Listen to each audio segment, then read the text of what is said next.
স্বাগত আরেকবার খাতুনগঞ্জ থেকে মতিঝিল। আজ আমরা আলোচনা করছি পান চাষ নিয়ে। এই নিয়ে আলোচনা করতে আমাদের সাথে স্টুডিওতে রয়েছেন বাংলাদেশ কৃষি গবেষণা ইনস্টিটিউটের ঊর্ধ্বতন বৈজ্ঞানিক কর্মকর্তা ইকবাল হক এবং শেরে বাংলা কৃষি বিশ্ববিদ্যালয়ের উদ্ভিদ রোগতত্ত্ব করতে আমাদের সাথে স্টুডিওতে রয়েছেন বাংলাদেশ কৃষি গবেষণা ইনস্টিটিউটের ঊর্ধ্বতন বৈজ্ঞানিক কর্মকর্তা ইকবাল হক এবং শেরে বাংলা কৃষি বিশ্ববিদ্যালয়ের উদ্ভিদ রোগতত্ত্ব বিভাগের অধ্যাপক doctor M Salahuddin M Chowdhury.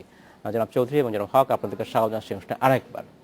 জনাব হক, আপনার কাছে এবার জানতে চাচ্ছি যে আমরা আমাদের প্রতিবেদন দেখেছিলাম যেখানে বলা হচ্ছে যে একই জমিতে বারবার পান চাষ করার ফলে এই পানের একটা পান চাষে যে লোকসানের মুখে পড়ছেন আমাদের চাষিরা, এটার বড় একটা কারণ। তো এই সাধারণত আমরা জানি যে ক্রপ রোটেশন একটা বড় জিনিস পান চাষের ক্ষেত্রে। এই ক্ষেত্রে পান চাষিদের কি কৃষি দপ্তরের অধিদপ্তরের পক্ষ থেকে কেউ কোনো পরামর্শ দিচ্ছে না? পান চাষের উপর কৃষি সম্প্রসারণ অধিদপ্তর থেকে যোগাযোগ তো করাই হয়, পরামর্শ দেওয়া হয়। আমরা যেটা বলি, আসলে আমাদের দেশে তো জমি বদল করা, অর্থাৎ এক জমিতে আমি চাষ করলাম পান, একটা বরজ সাধারণত আমরা 5-6 বছর রাখি বরজ তৈরি করার পরে। তো তারপরে আবার নতুন আরেকটা বরজে যাওয়া, আমাদের সেরকম জমিরও হয় না। আর পানের প্রাথমিক বিনিয়োগও কিন্তু পান চাষে অনেক বেশি। প্রথমেই আপনার অনেক টাকা বিনিয়োগ করা লাগে একটা বরজ করতে, বরজটা উঠাই নিয়ে আসতে। এই জন্য আমাদের দেশে আসলে চাষিরা এরকম বারবার বরজ পরিবর্তন করা, জমি পরিবর্তন করা, এটা চাষিরা অতটা পছন্দ, মানে কি বলে, তাদের জন্য অ্যাফোর্ডেবল না এই ব্যাপারটা। আচ্ছা, ধন্যবাদ। আমি আপনাদের ফিরে আসবো। ডক্টর চৌধুরী, আপনার কাছে জানতে চাচ্ছি যে আমাদের প্রতিবেদন দেখলাম যেখানে মেহেরপুরের আমাদের যে কৃষকরা তারা বলছেন যে তারা এই যে রোগটা হয়েছে গোড়া পচা রোগ, এর ফলে এখন তারা ব্যবসার লোকসানের সম্মুখীন হয়েছেন। এখন ইমিডিয়েট সলিউশন আসলে কি হতে পারে ওইসব চাষিদের জন্য? আসলে এই রোগ থেকে আমরা কিভাবে পরিত্রাণ পেতে পারি? বিষয় হচ্ছে যে তার এটা তো একটা পেরিনিয়াল ক্রপ। উনি তো বলেছেন, সায়েন্টিস্ট আমাদের, উনি বলেছেন যে এটা 5 থেকে 6 বছর একটা বরজ থেকে করতে হয়। যখন সে বরজটা করবে তখন সয়েলটাকে তাকে স্টেরাইল করে নিতে পারলে সবচেয়ে ভালো হয়। পানের বরজ যারা করে তারা কিন্তু বরজটাকে খুব সাবধানে রাখে, কাউকে ঢুকতে দিতে চায় না কিন্তু ভিতরে। এটা তারা যতটুকু সম্ভব তারা চেষ্টা করে যে ম্যানেজমেন্টের জন্য। এখন এটা ম্যানেজমেন্টের জন্য এই পর্যায়ে যেটা হবে যে বাজারে কপার বেস যে সমস্ত ফাঞ্জিসাইডগুলি আছে, কপার বেস, কিউপ্রেভিট আছে, এবং ফার্মাররা কিন্তু গ্রামে গঞ্জে আপনার আমরা যে বলি বর্দ মিক্সচার যেটা আছে সেটা কিন্তু তারা বানায়ও নিতে পারে। এবার বানায় এটা পানের গোড়াতে দিয়ে দিতে হবে। দিয়ে দিলে এটা বেসিক্যালি অ্যাটাকটা করে আপনার হচ্ছে হলো যখন আমাদের হিউমিডিটি খুব হাই থাকে, জুন, জুলাই, আগস্ট, সেপ্টেম্বর, যখন বৃষ্টিপাত হয় কন্টিনিউয়াস, ওই সময় এই প্যাথোজেনটা কিন্তু খুবই একটা পটেনশিয়াল প্যাথোজেন। সে কিন্তু খুব দ্রুত 7 দিন 10 দিনের ভিতরে কিন্তু পানটাকে আপনার গোড়াটাকে পচায় ফেলবে। যখনই গোড়াটা পচায় যাবে তখন কিন্তু উপরের পানগুলি আস্তে আস্তে লাল হয়ে যাবে এবং পুরো গাছটা কিন্তু মারা যাবে। ফলে ওনাকে যেটা করতে হবে যে সিজনের আপনার মার্চ, এপ্রিল, মে এই 3 মাস তাই কিন্তু ক্লিন কাল্টিভেশন তাকে করতে হবে। কাল্টিভেশনটা জায়গাটাকে ক্লিন করে ফেলা, এবং এই বৃষ্টি আসার আগে তাকে কিন্তু একটা ফাঞ্জিসাইড তাকে কিন্তু স্প্রে করতে হবে, অথবা সে যদি বর্দ মিক্সচার করে বর্দ মিক্সচার থেকে স্প্রে করতে হবে। তবে এখন কিন্তু সয়েল বোর্ন প্যাথোজেনগুলি কিন্তু অত্যন্ত আপনার নটোরিয়াস, এগুলি কিন্তু খুব ডিফিকাল্ট কন্ট্রোল করা। আপনি কত সয়েলকে স্টেরিল করবেন? সেক্ষেত্রে বায়োলজিক্যাল কন্ট্রোল সারা ওয়ার্ল্ডে কিন্তু এখন একটা চালু হয়েছে যে প্যাথোজেনটা ওখানে আপনার ইনহেবিট করে গেছে, এইটার এগেনস্টে আরেকটা আপনার আমরা সাধারণত বলি ট্রাইকোডার্মা হার্জিয়ানিয়াম বেসড কিছু বায়োকন্ট্রোল এজেন্ট বাংলাদেশে আছে।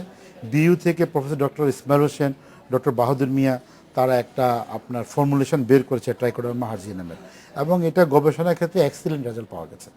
এবং এটা পানের বরজেও দেওয়া হয়েছে। আমাদের প্রফেসর ডক্টর রফিকুল ইসলাম সাহেব, উনি প্রায় এই যে 3টা বা 4টা থিসিস উনি কিন্তু এর মধ্যে করেছেন এই পান নিয়ে।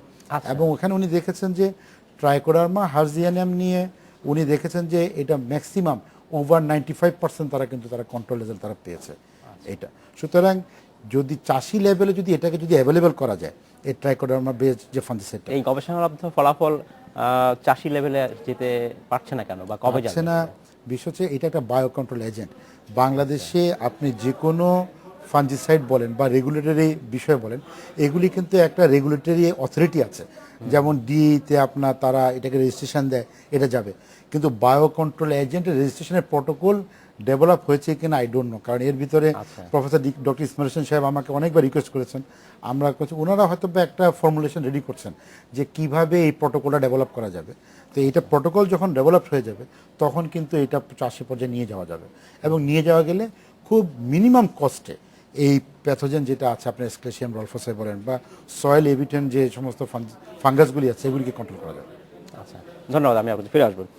জনাব হক, আপনাকে জানতে চাচ্ছি যে পশ্চিমবঙ্গে, আমাদের পাশে পশ্চিমবঙ্গে তারা একটা পান চাষের জন্য আধুনিক শেড নেট পদ্ধতি তারা বলছে, এই পদ্ধতি তারা করছে এবং তারা যে পানে বড় জন্য তারা যে শেড দিতে হয় তারা একজন প্লাস্টিকের শেডের ব্যবস্থা করেছে এবং তারা বলছে যে একটা লোহার খাঁচার উপর দিয়ে সেটা করা হচ্ছে।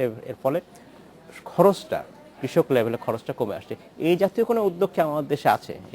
আমাদের গবেষণা পর্যায়ে যেটা আমরা করতেছি বাংলাদেশ কৃষি গবেষণা ইনস্টিটিউটে মশলা গবেষণা কেন্দ্রে আমরা নাইলনের নেট শেড দেওয়ার জন্য নাইলনের নেট দিয়ে আমরা কাজ করতেছি। আমাদের গবেষণা পর্যায়ে কাজ এখন কিভাবে শেড দেওয়া হচ্ছে? খড় দিয়ে? খড় দিয়ে, হ্যাঁ। এখন খড় দিয়ে শেড দেওয়া, কৃষক যেভাবে করতেছে গতানুগতিক সেটা খড় দিয়ে। তা আমরা নাইলনের নেট দিয়ে আমরা শেড করে আমাদের কিছু গবেষণা কার্যক্রম চলছে। সেটার ফলাফল এখনো পূর্ণাঙ্গ আমাদের হাতে আসেনি। আসলে পরে আমরা বুঝতে পারবো যে নাইলনের নেট দিয়ে করা এবং খড় দিয়ে করা কোনটা আমরা কৃষকের জন্য পরামর্শ দিব, কোনটা লাভজনক হবে কৃষকের জন্য সেটা। সেই ফলাফল এখন আসলে ফলাফল এখনো আমরা তো এক বছরের ফলাফলে কৃষককে কোনো কিছু পরামর্শ দেই না আমরা।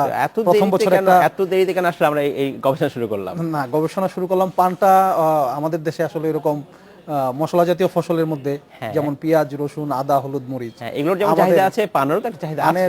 আমরা ওইগুলিকেই প্রায়োরিটি বেসিসে, প্রায়োরিটি র্যাঙ্কিং এ ওইগুলি উপরে, এই জন্য আমরা ওইগুলির উপরেই গবেষণা করতাম। ইদানিং আমরা পানের উপর কিছু কাজ শুরু করেছি। ধন্যবাদ।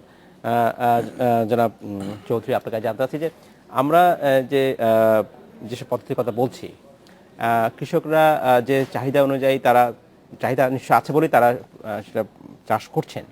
এই চাষের একটা যেটা হয় যে এখন বাজারজাতকরণে আমাদের দেশে পুরো আমরা সাপ্লাই চেনের পুরোটা বলি, এখনো কোনো রকম কোনো হাইজিন মেনটেন করা হয় না সব ক্ষেত্রেই। পানের ক্ষেত্রে হয়তো একই অবস্থা। দেশীয় পদ্ধতি যদি আমরা যদি পুরো সাপ্লাই চেনে একটা হাইজিন করতে চাই, এখানে কি আসলে আধুনিক বা বেসরকারি উদ্যোক্তা এগিয়ে আসা উচিত, বা তারা সেটা কীভাবে করতে পারে?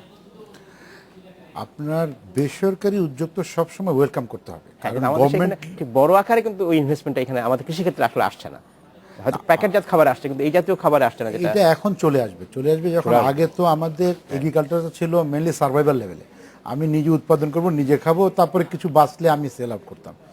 আর এখন তো হয়ে গেছে টোটালি কমার্শিয়াল। দেখেন কলা যখন চাষ করছে সে কলাতেই চাষ করছে, সে কিন্তু ধানটা কলা বিক্রি করে ধানটা কিনে নিচ্ছে কৃষকটা। পানে যিনি বরজ করছেন উনি কিন্তু পানটাকে ইকোনমিক্যালি একটা প্রফিটেবল ক্রপ হিসেবে কিন্তু চাষ করছেন। এখন যখন এই প্রফিটটা যখন সে ম্যাক্সিমাইজ করতে চাবে তখন কিন্তু এই বেসরকারি উদ্যোগগুলি বেড়ে আসবে। আপনার যিনি বিদেশে রপ্তানি করছেন উনি তো অত্যন্ত সুসংগঠিতভাবে রপ্তানির চেষ্টা করছেন। যখন উনি ইন্টারসেপ্ট করেছেন যে স্যালমোনেলার কারণে উনার রপ্তানিটা বন্ধ হয়ে গেছে, উনি কিন্তু এখন কৃষি গবেষণা শরণাপন্ন হবেন, বিশেষজ্ঞ শরণাপন্ন হবেন এবং একটা প্রোটোকল ডেভেলপ হয়ে যাবে যে কিভাবে এটাকে আপনার হাইজেনিক কন্ডিশনে মার্কেট করা যাবে। ধন্যবাদ জনাব চৌধুরী, আপনাকে অসংখ্য ধন্যবাদ। জনাব হক, আপনাকে অসংখ্য ধন্যবাদ। সময় স্বল্প জন্য আজকে আমাদের শেষ করতে হচ্ছে, তো আমরা আশা করব পান চাষের গবেষণায় আসলে এগিয়ে যাবে এবং কৃষকরা লাভবান হবে। আপনাকে অসংখ্য ধন্যবাদ। এই ছিল আজকের আমাদের খাতুনগঞ্জ থেকে মতো ছিল। আমাদের সাথেই থাকবেন, দেখা হবে আবার।